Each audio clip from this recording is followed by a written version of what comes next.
saya belum pindah tempat, masih di kandang itu sudah kawin. Jadi 1 hari saya masukkan kawin, 3 hari ke depan ngendok, nelur, dan alhamdulillah kesanaannya. Jodohan tercepat yaitu saya. Nah, dalam 3 hari sudah mau nelur. Ya, jadi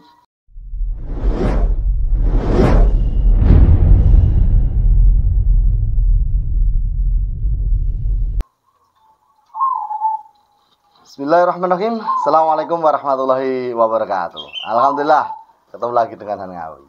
Oke, kali ini kita mau membahas tentang tahap-tahap perkutut kita jodohkan itu reaksinya apa saja yang terjadi, supaya teman-teman tidak salah tanggap, tidak salah membedek, tidak salah mengira-ngira perkutut ini ternyata atae gak jodoh, dan lain-lain ya. Simak sampai akhir, jangan di skip. Ini sekali lagi sesuai dengan apa yang saya baca di lapangan, di ternakan saya ya. Yang belum subscribe ya silahkan subscribe ya. Walaupun video seadanya, insya Allah ini cerita tentang pengalaman saya.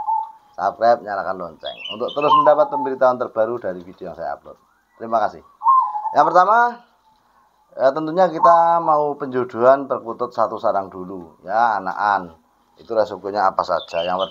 Yang pertama perkutut anakan 1 sarang yang kita jodohkan itu biasanya cepat. Kalau kita jodohkan itu cepat nyambung, dalam arti bener jantan dan betinanya. Cuma resikonya biasanya itu ketika sudah mulai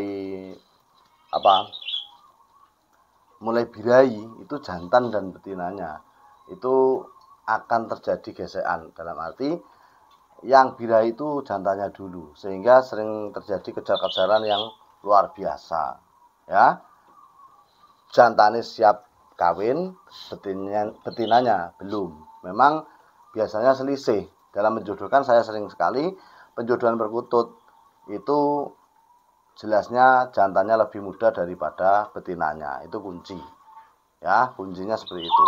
Apakah nggak mungkin Mas kalau jantannya lebih tua, betinanya lebih muda itu produksi? Semuanya mungkin, cuma bagi saya sulit ya. Kita bahas yang umumnya saja. Umumnya saja, yang mudah itu adalah jantannya lebih muda, betinanya lebih tua.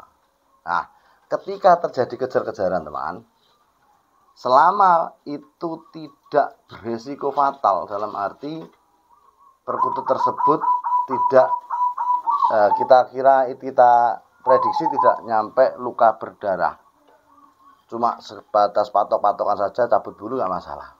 Kalau sampai berdarah itu yang baru bermasalah ya. Jadi kejar-kejaran biasa. Nah, berjodoh atau enggaknya itu sebenarnya ketika perkutut itu rukun itu sudah berjodoh, tapi produksi enggaknya itu yang kita inginkan kan itu. Karena gini teman, perkutut berjodoh itu juga belum tentu mau produksi ya. Sekali lagi, perkutut berjodoh pun belum tentu bisa produksi. Nah, perkutut berjodoh itu apa? 1 jenisnya tidur sudah berdempetan ya, siang sudah wokwer. Nah, biasanya wokwer ini di pagi dan sore hari ya, kadang siang hari. Nah, ketika sudah proses berjodoh ini teman, itu biasanya akan terjadi kejar-kejaran. Andai kata yang salah satu belum birahi, misalnya betinanya sudah birahi sampai bekur, karena betina itu kalau birahi memuncak bisa bekur, cuma nggak keras.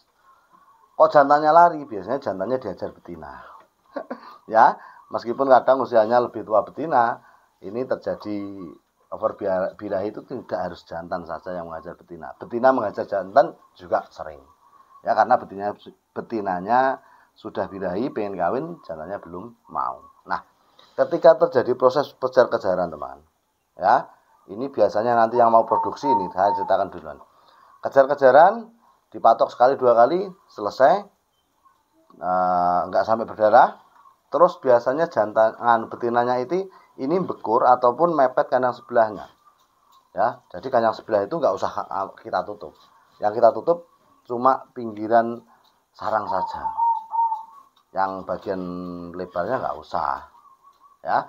Nah, ketika habis kejar-kejaran cuma matok sekali, 2 kali atau 3 kali, nggak sampai berdarah, dan setiap hari seperti itu, dan setelah mematok itu dia nyamping, di kandang sampingnya bekur ataupun kerot, nah, itu tandanya perkutut tersebut masih dibilang normal. Dalam arti normal apa? Ini tidak terjadi overbirahi, itu belum dinamakan overbirahi. Ataupun sebaliknya, ketika jantan sudah siap kawin, betinanya belum, lantas ngejar-ngejar betinanya, matok sekali, 2 kali, 3 kali, terus jantannya itu turun ataupun di tangkringan atas bekurin sampingnya, itu wajar dalam penjuduan seperti itu. Itu namanya sistem mencari perhatian perempuannya. Yang saya pelajari seperti itu. Nah, ketika dia bekur sampingnya, perempuan ini biasanya dekat. Nah, ataupun kalau yang betinanya kerot, ya pokoknya salah satunya dekat di kandang sampingnya. Kalau memang berjodoh betul-betul ciri-ciri mau produksi, ini salah satu pasangan ini dekat, jadi dia merasa cemburu. Nah, sistem seperti ini bisa terjadi jantan ataupun betinanya yang birahi sampingnya tadi ya.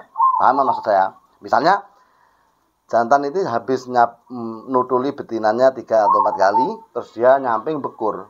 Nah, ketika jantan bekur di sampingnya ini, kalau ciri-ciri perkutut itu nanti bisa produksi, teman, ya, berjodoh dan mau produksi, itu biasanya betinanya ini nusul, dempet ke jantannya, atau paling tidak betinanya ini merubah posisinya dari tadinya takut menjadi tidak takut. Dia akan berdiri tegap di samping ataupun di tempatnya dia berdiri. Itu ciri-cirinya. Tapi kalau misalnya jantan ini birahi betinanya nggak mau dipatok 2, 3, 4 kali, setelah itu jantannya bengkur samping, kok betinanya ini nggak mau menunjukkan sikap beda ketika jantannya ini bekur ya. Betinanya ini dalam posisi yang sama habis dipatokin tadi. Itu biasanya agak sulit produksi. Berjodoh tapi sulit untuk produksi. Nah, caranya bagaimana, Mas? Ya, sabar. Sabar. Ya, sabar. Karena apa? Terjadi overbirahi pun kita bisa mengatasi ya. Ini dibahas nanti dulu ya. Jadi paham ya. Yang sekiranya cepat ataupun 90% lebih itu nanti jodoh dan mau berproduksi, itu ketika jantannya ini menarik perhatian dengan bekur di sampingnya tadi, betinanya nyusul. Ataupun sebaliknya, ketikanya overbirahi, yang birahi kuat betina itu ngerayu dengan cara kerot di samping pasangan lain, jantannya nyusul ataupun bersikap beda. Ini contoh-contoh yang mau berjodoh dan produksi. Kalau berjodoh saja sulit produksi ya itu tadi. Setelah patokin, lemes, duduk, jantannya bekur sampingnya, yang betina ini nggak mau menunjukkan sikap yang beda. Ini harus ekstra sabar, ya, ekstra sabar betul, karena akan membutuhkan waktu agak lama dalam penjodohan ini. Ya, bukannya nggak mau produksi nggak, tapi agak sulit. Kadang malah nggak mau sampai overbirahi. Nah, ketika terjadi overbirahi, teman, langkah terbaik, ya, langkah terbaik yang saya ambil kalau sampai luka darah ya, itu biasanya saya cabut dulu sayap. Ya, sering saya katakan di video-video yang lalu, cabut sayap itu sisakan 3 helai atau 4 helai di ujung bagian ujung sayap ya. Dari pangkal sampai sini dihabiskan. Sisakan 3 helai atau 4 helai di ujung. Kenapa tidak dicabut? Karena di ujung sayap itu ada tulang rawan. Kalau Anda cabut, takut saya tulang rawannya itu nanti patah. Ya, malah mengakibatkan perkutut tersebut cedera. Kasihan. Ya, kasihan. Dicabut, Mas, cabutnya pakai air dulu atau enggak? Itu terserah sebenarnya. Kalau saya sendiri enggak pakai, enggak masalah. Ya, enggak masalah kalau saya sendiri. Tapi ya itu tadi, semua tergantung teman-teman mau dipakain air ataupun tidak. Ya. Nah, setelah pencabutan ini, teman, biasanya kalau di kandang saya itu alhamdulillah banyak yang jodoh, ya, anak yang mau produksi. Setelah bulunya tumbuh dengan perlahan, betinanya pun akhirnya berjodoh dengan jantannya ini. Banyak di tempat saya yang seperti itu. Jadi sekali lagi kalau teman-teman melihat penjodohan baru, ya, tadi anakan ya, tadi anakan.